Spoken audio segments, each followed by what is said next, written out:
लठ्ठपणा हा एक आजार, जे आधी असा आजार म्हणून त्याला कोणी म्हणायचं नाही. हा, पण आज तो एक आजार. म्हणजे शुगर असताना त्यांना ही सर्जरी आपण देऊ शकतो. त्यांनाच दिली पाहिजे ही सर्जरी जास्त.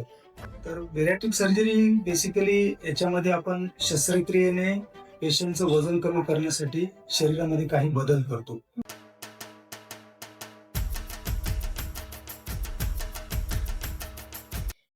नमस्कार, हॅशटॅग टॉक मराठीमध्ये मी रश्मी तुमचं स्वागत करते. लठ्ठपणा हा बऱ्याच जणांना आता खूप मोठा प्रॉब्लेम झालेला आहे.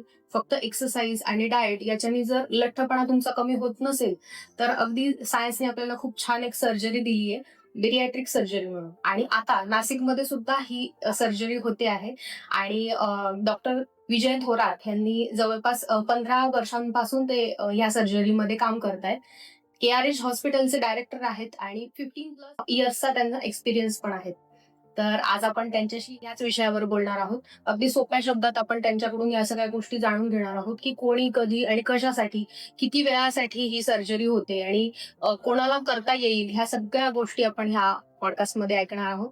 तर प्लीज शेवटपर्यंत ऐका आणि तुमचे काही क्वेश्चन्स असतील तर कमेंट नक्की करा. नमस्कार. नमस्कार.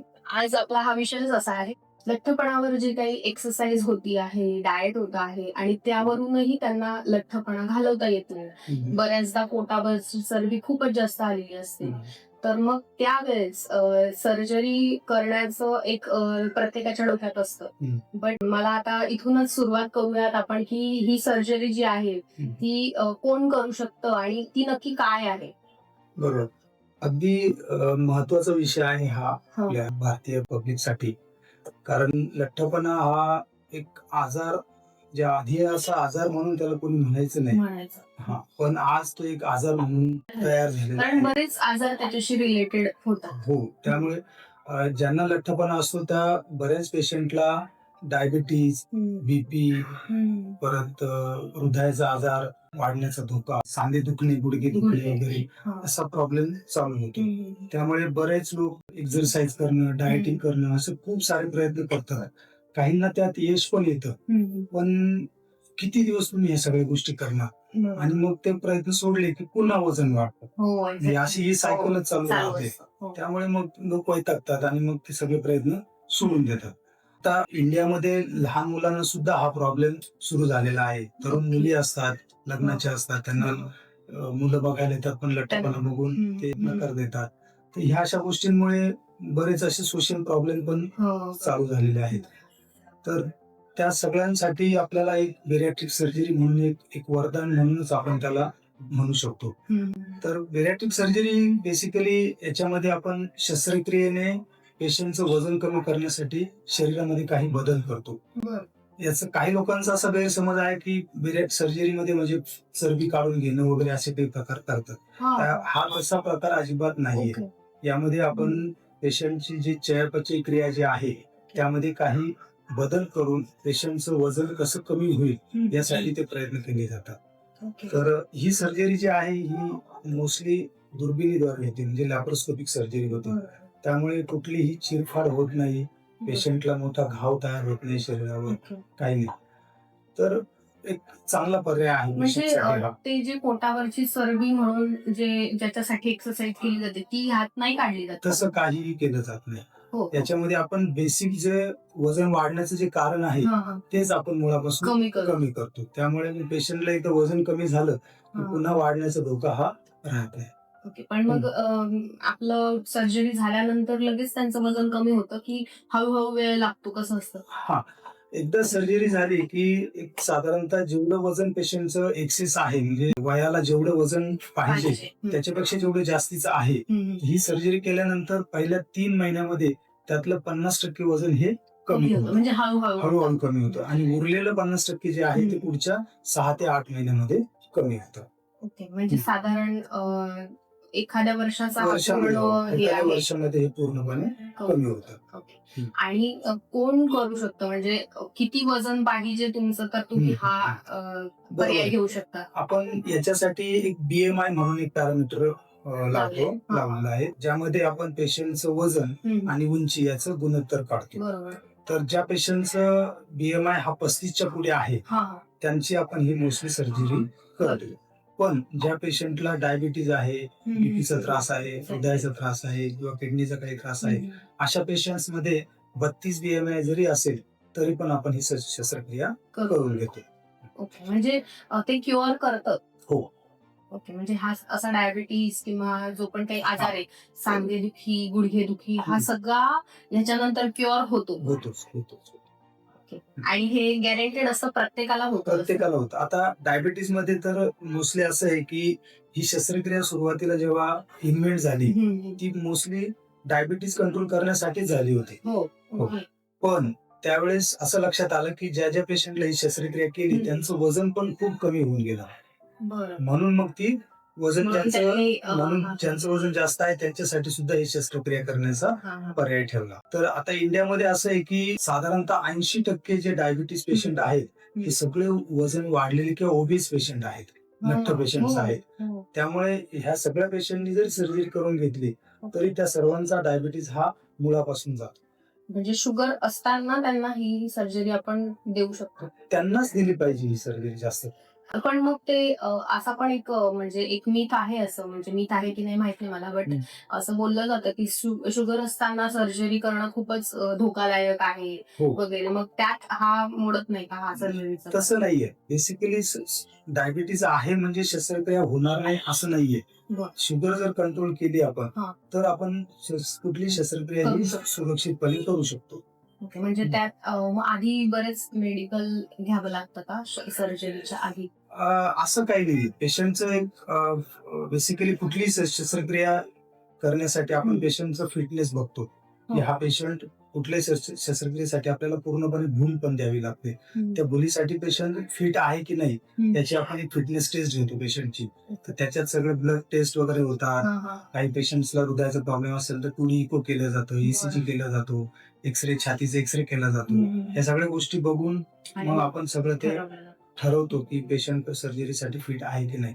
जेव्हा फिजिशियन कडनं आपल्याला फिटनेस मिळाला तर आपण सुरक्षितपणे ही शस्त्रक्रिया करू शकतो. साधारण जर समजा लोकांना काही आजार असतील की जसं आधीच त्यांचं काहीतरी पोटाचं ऑपरेशन झालंय किंवा काही हृदयाचं ऑपरेशन झालंय किंवा किडनीचं ऑपरेशन झालंय, असे बरेच ऑपरेशन आहेत आणि त्यानंतर तो ऑपरेशनचा त्रास म्हणून त्यांचं वजन वाढलेलं असतं काही वेळेला, तर त्यातही असं करता येतं. म्हणजे हे फक्त कोणासाठी की जे कला क्षेत्रातले लोक आहेत ते बऱ्यापैकी ह्या याच्यातून पण जातात, पण त्यांना गरज असते की वजन पण कमी व्हायला हवं. बरोबर. तर मग त्यांना करता येतं का हे सगळं? अगदी करता येतं. काहीच त्याच्यामध्ये अडथळा असा नाहीये. पेशंट जर सर्जरीसाठी फिट असेल, भूल देण्यासाठी फिट असेल तर सर्जरीसाठी फिट असतोच. त्यामुळे काही तशी अडचण नाही. आणि जे आपण आता डिस्कस केलं की 8-9 महिने साधारण त्यांना लागतात सगळं रिकव्हर, म्हणजे रिकव्हरी झाली एक प्रकारे, तर तोपर्यंत त्यांना काही मेडिकली घ्यावं लागतं का, म्हणजे मेडिसिन्स किंवा त्यांचे जुने जे आजार असतील, विटॅमिन्स बेसिकली पेशंटच्या डाएटवर अवलंबून आहे. सर्जरी नंतर त्याचा जर चौरस आहार असेल तर खूप साऱ्या पेशंट्सला विटॅमिन सप्लिमेंट्स घ्यावी लागत नाही, पण बऱ्याच पेशंटला हे लागतात. मी असं ऐकलंय की ते तशी सर्जरी झाल्यानंतर त्यांची भूक कमी होते, जेवण कमी होतं. मग आता समजा जो 3-3.5 पोळ्या खात असेल तो जर 1 पोळीवर आला तर ऑब्व्हियसली त्याला विटॅमिन त्याच्या शरीरासाठी कमी पडतेच. तर अशा पेशंटसाठी आम्ही डाएट प्लॅन देतो. त्याच्यामध्ये त्यांना वारंवार खाण्याची सूचना केली जाते. म्हणजे खूप असं लक्ष देऊन करावं लागतं. हो, थोड्या क्वांटिटी मध्ये त्याने एक 5-6 वेळा दिवसातून खाल्लं आणि काही विटॅमिन सप्लिमेंट्स घेतल्या तर कुठल्याही प्रकारचे पुढे प्रॉब्लेम येत नाही. एकदा हे 8-9 महिन्याचा पिरियड झाला आणि मग त्यांचं समजा मेडिसिन राहिले किंवा त्यांच्या दैनंदिन जीवनामध्ये परत वाढायची शक्यता असते का? तशी शक्यता खूप कमी असते. पण समजा पेशंटने जे सांगितलेले काही पथ्य आहेत ते जर पाळले नाही, त्याच्यामध्ये महत्वाचं म्हणजे कोल्ड्रिंक्स वगैरे जे असतात ते त्याचा वापर कमी पाहिजे, म्हणजे अगदी नसायलाच पाहिजे. अल्कोहोलचं प्रमाण कमी असलं पाहिजे. ओव्हर इटिंगचा प्रकार नाही केला पाहिजे. म्हणजे काही पेशंट्स मुद्दाम जास्तीचं खाऊन बघतात. मग असं एक साधारणतः 1 ते 2% पेशंट मध्ये ते प्रमाण होतं. आहे. आणि नंतर एक्सरसाइज किंवा त्यांची जी रुटीन लाईफ आहे ती पूर्ण करू शकतात हो. का? ती तर अगदी म्हणजे पेशंट सर्जरी झाल्यानंतर 15-20 लगेच. दिवसामध्ये लगेचच सुरू एक्सरसाइज पण करू शकतात. एक्सरसाइज पण करू शकतो. म्हणजे त्यांच्या लाईफ मध्ये असा काही वेगळा चेंज नाही होणार, फक्त त्यांचं वजन कमी होतं. त्यांच्या लाईफ मध्ये उलट पॉझिटिव्ह चेंजेसच व्हायला हा सुरुवात म्हणजे होते. ह्यामुळे जो त्रास होईल तसं हो. काहीच नाही. तसं काहीच नाही. कारण लोकांना भीती असते की ह्या सर्जरीने धोका आहे, जीव जाऊ शकतो का, किंवा जे तुम्ही आता सांगितलं की पचन क्रियेमध्ये तुम्ही चेंजेस करतात काही, तर मग त्यामुळे पुढे जाऊन म्हणजे जसं आता समजा एखाद्या व्यक्तीने त्याच्या 30-32व्या वर्षी केलंय ते ऑपरेशन, आणि तर त्याला त्याच्या 50व्या वर्षानंतर त्रास चालू होईल का काही? अगदीच नाही. असं काहीच नाहीये. उलट कसं आहे की सुरुवातीला सर्जरी केल्यानंतर जसं बाकी सर्जरीज मध्ये थोडेफार त्रास संभवतात तसे हे त्रास याच्यामध्ये काही संभवू शकतात. म्हणजे सुरुवातीला उलट्या होणं, मळमळ होणं, पोट गच्च होणं किंवा काही पेशंट्सला जुलाब होणं असे प्रकार होतात, पण ते टेम्पररी असतात. ते पहिल्या 2 आणि साधारण ते 2 महिने सगळ्याच सर्जरीमध्ये अशा गोष्टी होऊ शकतात. होऊ थोड्या शकतात. थोड्या. हो, हो. म्हणजे हे आपण साईड इफेक्ट म्हणून नाही घेऊ धरू शकत. शकत. नाही. याचे काही साईड इफेक्ट तुमच्या बघण्यात आले का? नाही, तसे मेजर साईड इफेक्ट्स नाही, पण याच्यामध्ये काही कॉम्प्लिकेशन जे आहेत की पोटातल्या आतल्या आत हरण्या होणे, ओके.